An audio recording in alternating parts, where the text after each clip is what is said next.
Diet itu bukan berarti, oh gue lagi diet nih, mau kurus, bukan. Oh, bukan Diet itu ini tujuannya pola ya? makan, Oke. jadi pola makan seimbang, gizi Betul. seimbang itu seperti apa. Jadi mau bulan puasa atau tidak, kita harus tetap pola makannya seimbang. Sebaiknya ya, jadi bukan banyak porsi makan, tapi tentang jenis ataupun komposisinya sebenarnya yang penting diperhatikan. Ya. Dan porsi yang itu disesuaikan dengan usia juga. Dimana kalau memang usia pertumbuhan seperti anak-anak tentu saja ya yang dibutuhkan protein. Kalau buka puasa tuh identik dengan buka bersama ya kan. Terlalu banyak makanan yang disiapkan. Tapi umumnya yang disiapkan itu makanannya nggak lepas dari sop buah gitu, gorengan gitu. Nah, Jadi food intake itu harus disesuaikan dengan berapa demand, kebutuhan yang akan dikeluarkan. selamat pagi Sobat Polri, kembali lagi dalam program kita dan kali ini kita akan membahas topik menarik terkait diet seimbang selama bulan Ramadan. Dan tentunya terkait topik ini kita sudah kedatangan narasumber dari Biddokes Polda Riau. Yang pertama ada Karumkit Bayangkara tingkat 3 Pekanbaru, Dr. Sigit Lesmono Jati MH. Selamat pagi Bapak. Selamat pagi, terima kasih Mbak Bella. Iya, ini puasa Bapak? Insya Allah. Oke, kemudian di samping Pak Karumkit ini ada Dr. Helena Kartika Mars. Selamat pagi. Selamat pagi Mbak Bella. Iya, puasa juga ya Ibu ya. Insya Allah puasa. Dan saya tidak sendiri, ini ditemani juga dengan Dr. Desi. Selamat pagi Dr. Desi. Selamat pagi Mbak Bella, kita jumpa lagi. Jumpa lagi. Kita bahas topik menarik yang lain terkait diet seimbang selama bulan Ramadan. Walaupun bulan Ramadan ternyata harus tetap diet seimbang ya dokter ya? Oh harus tetap. Oke. Jadi kita kedatangan narasumber yang luar biasa ya. Ya, dan tentunya cocok dengan topik kita Iya, kali betul ini. sekali. Dan langsung saja ini saya ingin bertanya dulu ke Pak Lesmono Jati, Ya. Sigit ini. Terkait diet ini Pak, banyak masyarakat kita itu yang biasanya ya ketika puasa, saat sahur itu karena mau puasa saya makan deh sebanyak-banyaknya katanya gitu, biar kuat puasanya. Kemudian ketika berbuka setelah berpuasa seharian, wah ini saatnya saya balas dendam gitu ya, makan sebanyak-banyaknya. Nah ini gimana nih sih Pak sebenarnya pola makan seperti ini? Iya. Terima kasih Mbak Bella. Jadi kita sebelum membahas tentang berapa porsi makan yang sebaiknya dikonsumsi atau ada mitos seperti itu, kita pahami dulu kalau fisiologi tubuh ya. Nah, jadi kalau kita makan itu pengosongan lambung itu antara 4 sampai 6 jam atau bahkan bisa lebih cepat 2 jam. Oke. Nah, artinya apa? Seberapapun banyak, maka lambung akan kosong pada 2 jam sampai 6 jam tadi. Oke. Nah, kalau terjadi kelebihan maka menjadi deposit. Nah, dan itu tidak mempengaruhi dari kenyang. Nah, fisiologi kenyang itu ada 2 sebenarnya. Apa itu? Nah, jadi dipengaruhi oleh susunan saraf pusat, ya kan? Di mana lambung kosong itu mengirimkan transmitter ke otak, kemudian otak merasa lapar sehingga makan. Ada lagi satu lagi yaitu tentang gula darah tubuh. Nah, jadi yang kedua adalah gula darah tubuh. Kalau gula darah tubuh itu kurang dari normal, maka itu menjadi warning sign bagi otak untuk mengirimkan pusat lapar tadi untuk makan gitu. Oke. Nah, jadi sebaiknya ya, jadi bukan banyak porsi makan, tapi tentang jenis ataupun komposisinya sebenarnya yang penting diperhatikan. Yang harus memang Betul. diberikan Iya. perhatian lebih Nah, begitu jadi ya. karena ada jenis-jenis makan tertentu itu justru yang memang lambat dalam pengosongan lambungnya. Jadi ada makanan yang cepat sehingga lambung itu kosong, ya makan itu habis di lambung. Ada juga jenis makanan yang memang susah, lambat untuk di metabolisme di lambung sehingga jangka waktu di lambung itu masih lama, dan itu kan pengaruhi dari tadi yang faktor yang pertama tadi tentang lambung kosong yang memicu pusat lapar untuk memberikan kode untuk makan gitu. Kira-kira begitu. Oke. Ada juga nih Pak yang katanya bilang kalau misalnya mau kenyangnya lama makan makanan yang kaya serat, katanya itu benar nggak sih Pak? Ya, jadi memang serat itu metabolisme agak lambat. Nah, yang saya sampaikan tadi, jadi termasuk pengosongan lambung yang 6 jam tadi. Nah, sehingga kalau memang ingin awet merasa kenyang, ya memang jenis-jenis serat tadi yang diperlukan gitu. Oke, berarti pemikiran kayak biar kuat sahurnya makan yang banyak itu salah sebenarnya ya? Kurang Gitu. tepat ya. Kurang tepat ya Pak ya. Kalau semakin nambah berat badan, surplus badan oke. Nama berat badan iya benar ya Pak ya. Jadi setelah puasa surplus jadi. Oke, nah ini nih kita bahas lagi terkait diet seimbang ini ya Iya. Pak ya. Saya baru tahu nih dokter, Iya. ternyata walaupun puasa kita tetap harus diet seimbang ya. Nah itu maksudnya gimana itu dok? Ya, jadi tentu saja kalau kita bicara dengan seimbang, tentu saja harus berpikiran input dan outputnya. Jadi food intake itu harus disesuaikan dengan berapa demand, kebutuhan yang akan dikeluarkan. Kalau biasanya dalam kondisi normal, kalori yang dibutuhkan itu sekitar 1.500. 1.500. Ya, jadi kalau mungkin di bulan Ramadan aktivitasnya berkurang, tentu saja juga kalori yang dibutuhkan akan berkurang. Mungkin sekitar 250 kalori kan begitu. Nah, yang perlu diperhatikan seimbang itu sebenarnya yang kata-kata umumnya ya 4 sehat 5 sempurna kan Oh, begitu. itu masih berlaku itu ya, Pak ya? Mungkin tambah 1 tadi ya, bahagia. Plus Saya gratis. setuju. Kalau bukber itu kan Tambah bahagia itu Pak. iya, bahagia ya. Jadi jenis-jenis yang seimbang tadi adalah komposisinya ya karbohidrat, kemudian lemak, kemudian protein. Nah, dan porsi yang itu disesuaikan dengan usia juga. Dimana kalau memang usia pertumbuhan seperti anak-anak tentu saja ya yang dibutuhkan protein dan karbohidrat. Tapi kalau semakin tua memang porsi protein lebih ditingkatkan protein. Ya, karena protein itu tidak bisa dideposit dalam tubuh. Protein itu sekali kita makan, nah, kemudian itu akan habis dalam metabolismenya. Berbeda dengan karbohidrat maupun lemak yang bisa dideposit dalam tubuh. Jadi mungkin Mbak Bella, maksudnya diet itu mungkin kita luruskan dulu. Diet itu bukan berarti, oh gue lagi diet nih, mau kurus, bukan. Oh, Diet bukan itu ini tujuannya pola ya? makan, jadi pola makan seimbang, gizi seimbang itu seperti apa. Jadi mau bulan puasa atau tidak, kita harus tetap pola makannya seimbang. Jadi yang mungkin benar kita ya. lurusin dulu, Iya, bukan betul, seperti betul, kita kalau ngobrol, gue lagi diet nih, bukan gitu ya. Iya. Jadi ini pola makan, jadi Iya. ini sangat penting karena ini bulan puasa, keseimbangan itu tetap penting. Jadi tadi udah dijelaskan sama Bapak Karumkit, bagaimana seharusnya pola makan itu asupan gizinya apa yang baik, protein mungkin lebih banyakkan daripada karbohidrat, mungkin seperti itu. Nah, mungkin saya mau tanya dulu Boleh, kepada Dokter Helena. Iya. Mungkin ini para pendengar juga pengen tahu ya. Kalau semisalnya gizi yang seimbang itu secara sederhana nih, itu terdiri dari apa saja? Biar nanti ini para ibu-ibu yang mungkin mau masak, jadi tahu Yang mana protein. yang mana ini yang harus disiapkan. Oke. Jangan gula semua Nah, seperti benar. itu. Mungkin secara sederhana apa ya Dok ya? Oke, pertanyaan yang menarik ya Mbak Bella, Dokter Desi dan juga Pak Karumkit. Apalagi sekarang ini kalau buka puasa tuh identik dengan buka bersama ya kan.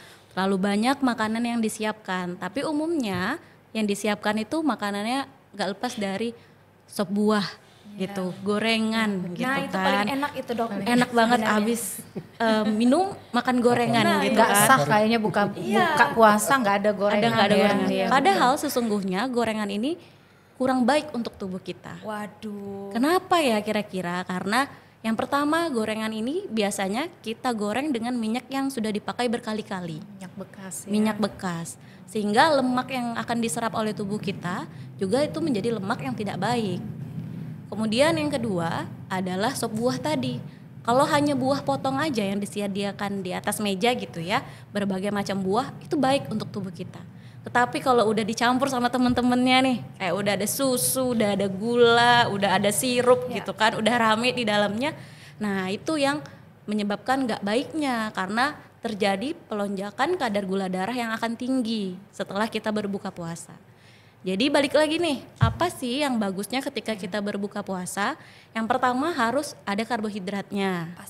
Pasti. Contohnya apa itu Dok? Yang paling bagus itu sebenarnya karbohidratnya yang kompleks. Contohnya dari umbi-umbian, kentang, kemudian bisa juga sereal gitu kan. Kalau mau nasi putih oke nggak apa-apa, tapi disarankan jangan terlalu banyak. Kemudian yang kedua adalah protein dan juga lemak. Proteinnya contohnya bisa dari daging ikan, bisa dari ayam, bisa dari telur, dari tempe, dari tahu gitu kan. Dan juga jangan lupa serat yang paling penting. Dan yang paling penting ketika kita berpuasa itu adalah hidrasi cairan sebenarnya dok dan Mbak Bella. Kan kita satu hari itu 8 gelas ya, satu hari harusnya. Tapi kalau kita berpuasa kadang kita nggak sampai nih sebenarnya 8 gelas ya kan. Gimana caranya supaya kita memenuhi 8 gelas satu hari? Apakah langsung diminum 8 gelas itu saat gitu buka kan. puasa? Nanti habis itu maghribnya nggak sanggup lagi berdiri. Betul. Jadi itu polanya adalah 2-4-2. Gimana itu dok maksudnya? Jadi 2 gelas pada saat kita berbuka puasa, Oke. 4 gelas pada saat kita makan malam, dan 2 gelas lagi pada saat kita sahur. Gitu. Jadi cairan kita juga terpenuhi. Gitu sih. Oke, baik. Tapi saya teringat nih Dokter Helena ya, banyak sekali masyarakat kita itu, termasuk saya pribadi, ini pengalaman saya, saat berbuka itu kadang cuma minum air putih dan goreng saja, itu kok udah kenyang ya rasanya ya dok? Rasanya udah cukup. Udah cukup gitu, jadi nggak makan nasi lagi bahkan kadang. Nah itu gimana itu kondisi seperti itu dokter? Oke. Jadi kenapa sih ngerasa cepat kenyang? Nah, Padahal iya. cuman air putih sama gorengan aja Iya nih. bener. Karena gorengannya tadi tuh udah ada tepung di dalamnya. Udah ada lemak di dalamnya. Makan 3 gorengan aja rasanya tuh udah kenyang. Nah iya bener, 2 malah. 2 malah. Karena itu tadi, karena di dalam gorengannya itu udah ada karbohidratnya, udah ada tepungnya di sana, udah ada lemaknya juga yang dipakai berkali-kali. Maka akhirnya kenyang. Padahal itu tidak mencapai gizi seimbang yang udah kita ceritain tadi. Jadi maksudnya ini ya dok, berarti kita seimbangnya dulu nih kita Benar. kejar, bukan berarti mungkin gorengan boleh tapi dibatasi gitu. Betul. Tadi seperti Bapak Karumkit juga bilang 4 sehat 5 sempurna harus bahagia nih Bapak. Iya. Cuman kan ini gimana ya, dengar begini saya nih kalau masyarakat puasa, waduh ini udah jalan berapa hari, saya makannya berarti nggak seimbang nih. Iya Salah. benar. Bella juga langsung sadar ya dok. Apakah kita nggak boleh makan yang manis, Iya. makan goreng? Karena kadang-kadang kan happiness orang, bahagia orang Iya. mungkin makan Benar, enak benar. setelah 1 hari dia menahan diri itu gimana ya, Pak Karumkit mungkin? Jadi ya mengetahui porsi ya diri kita masing-masing sebenarnya kan, disesuaikan dengan kemampuan tubuh kita seperti yang Mbak Bella tadi sampaikan. Saya jadi ada pertanyaan, kalau Mbak Bella cuma 2 pieces udah kenyang. Iya benar. Saya mau tanya pisisnya seberapa gede? Jangan-jangan itu mewakili.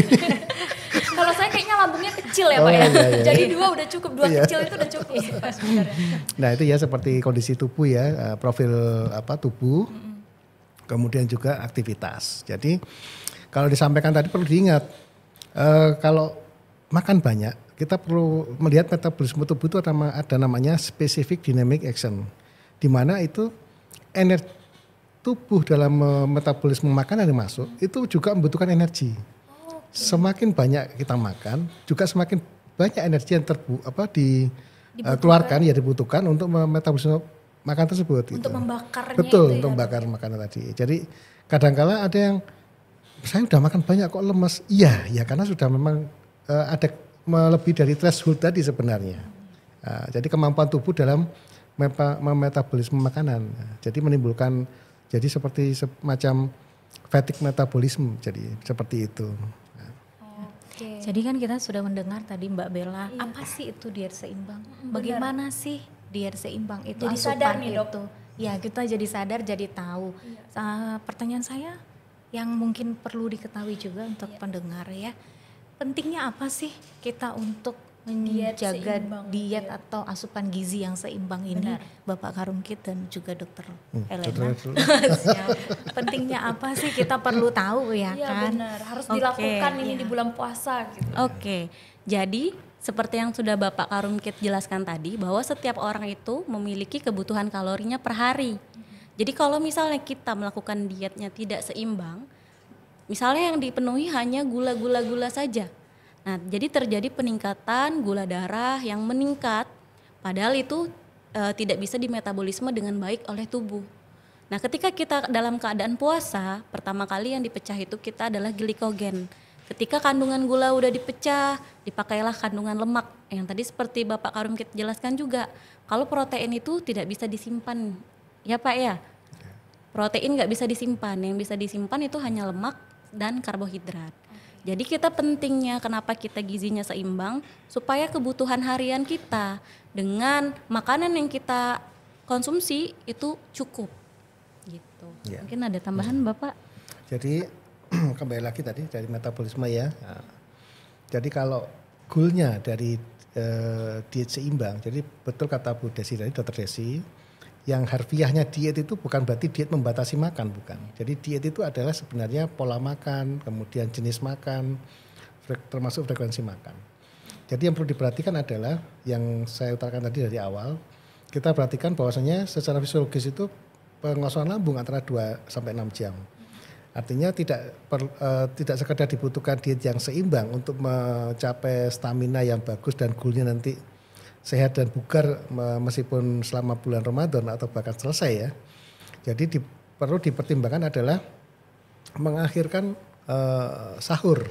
Nah itu sunnah juga itu Ya, ya dokter ya. jadi yang tadi kalau kita sahurnya sekitar 30 menit sebelum azan, maka kita akan tadi kalau pengosongan lambung itu antara 6 jam, maka kita bisa bertahan kira-kira sampai jam 3 jam 4 sore. Nah, jam 4 jam itu termasuk injury time di mana tubuh itu ada masa-masa stabilisasi di mana lambung sudah kosong, tapi tubuh tetap memerlukan menstabilkan gula darah. Nah, itulah proses tadi untuk mengubah deposit-deposit tubuh yang tadi yang penyimpanan karbohidrat atau lemak yang kelebihan dari kebutuhan itu akan dibakar untuk memenuhi gula darah. Nah itu penting, itulah dikatakan kenapa puasa itu termasuk untuk detox itu tadi. Nah, jadi mengakhirkan sahur itu termasuk selain sunnah juga emang dari aspek kesehatan kajian sainsnya begitu. Gitu. Oke, nah ini saya teringat ini Dokter Desi. Ada teman saya ini Dokter Sigit yang mengatakan aku kok puasa malah berat badan naik ya katanya. Nah itu apakah yang terjadi adalah pola makan yang salah atau tidak menjalankan diet seimbang ini atau bagaimana itu sebenarnya yang terjadi dokter? Iya, sebenarnya tadi waktu pembagian yang begitu azan gitu ya, nah, kemudian kenapa Rasulullah mengajarkan makan kurma ya kan, itu kan untuk selain serat, kemudian yang bertahan untuk bisa sholat dulu ya kan, kemudian juga yang kandungan menstabilkan gula darah ya kan. Nah, itu untuk menstabilisasi gula darah dulu.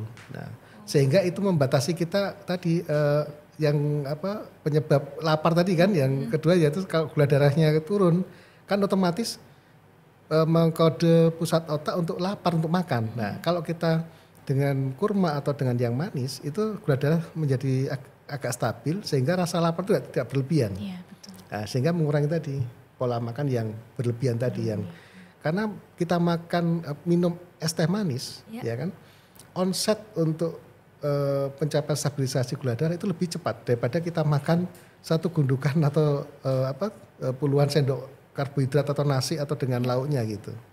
Nah itu penting kalau karena kita gula tadi ya. Betul iya. Nah, itu. Nah ini ada lagi nih case-nya Dokter Desi. Biasanya tuh ada juga orang yang setelah sahur itu justru metabolisme tubuhnya itu cepat tuh langsung ingin dikeluarkan. Nah itu apakah cara makan, pola makannya yang salah atau bagaimana tuh sebenarnya? Maksudnya setelah Sahur, makan sahur iya. terus ke belakang begitu. Iya benar. Padahal biasanya ke belakangnya jam sekian. Iya di siang hari begitu. Tapi ada yang tidak seperti itu. Kira-kira Nah, itu apa yang salah itu? Apa yang Oke. salah? Dokter. Oke. Jadi untuk yang kasus tadi ya itu berbagai macam sih penyebabnya. Mungkin dia karena pola makannya berubah. Biasanya kan dia makannya kalau nggak puasa pagi, siang, malam. Iya. Sekarang menjadi cuma 2 kali, pagi dan maksudnya sahur dan juga berbuka puasa. Pas saat berbuka puasa, waktu itu lambungnya lama kosongnya. Terus kita isi dengan makanan, kemudian diisi lagi ketika sahur ini. Ya. Nah, jadi mungkin prosesnya tadi baru berlangsung dari waktu sahurnya ini itu istilahnya apa kita sebutnya tuh Penyesuaian. kita kompulir lah, maksudnya dari waktu waktu berbuka tadi dan waktu sahurnya gitu. Jadi baru terasanya dan akhirnya terbiasanya penyesuaiannya ketika habis sahur. Berarti buang air pola besarnya. yang berubah ya. Benar Jadi sekali. seperti tadi Bapak Karungkit sampaikan, jadi tubuh kita ini memang punya sinyal tertentu Ya, ya. pasti setiap orang beda-beda ya dok. Iya. Jadi responnya berbeda setiap orang. Setiap gitu. orang. Pengaruh dari frekuensi ke belakang itu dipengaruhi oleh hal tadi, oleh memang kondisi secara herediter, yaitu metabolisme cepat maupun lambat, ya kan, kemudian dari habituasi, ya kan, yang memang udah dari kecil atau dari porsi dan frekuensi makan. Gitu. Oke, nah ini semakin bertambah lagi ilmu Ilmu saya ini, kita, Dokter betul. Desi. Karena kebetulan saya bukan dokter, saya Iya. bertemu dengan dokter-dokter ini. Iya. Beruntung sekali hari ini. Jadi Saya juga makin beruntung iya. ketemu Mbak Bella. Jadi makin nambah ya pengetahuan Iya, kita benar ya. ini Dokter Desi. Betul. Nah, karena kebetulan juga ini Sobat Polri kita kedatangan Karumkit, saya ingin menyinggung terkait rumah sakit kita ini dokter. Apa saja sih dokter pelayanan yang tersedia di Rumah Sakit Bayangkara tingkat 3? Ya. Jadi sesuai Permenkes untuk rumah sakit yang tingkat 3 atau kelas C, jadi mulai pelayanan IGD, kemudian rawat jalan, rawat inap, pelayanan penunjang medis seperti radiologi atau ronsen, laboratorium, kemudian itu juga ada ruang-ruang tindakan untuk OK, dan juga ada rawat jalan, juga ada poligigi, ya kan. Dan yang terpenting menjadi core bisnis Rumah Sakit Bayangkara tingkat 3 adalah pelayanan mediko legal yang dikomandani Bu Kompol Dr. Desi. Kebetulan saya dokter Iya. forensik.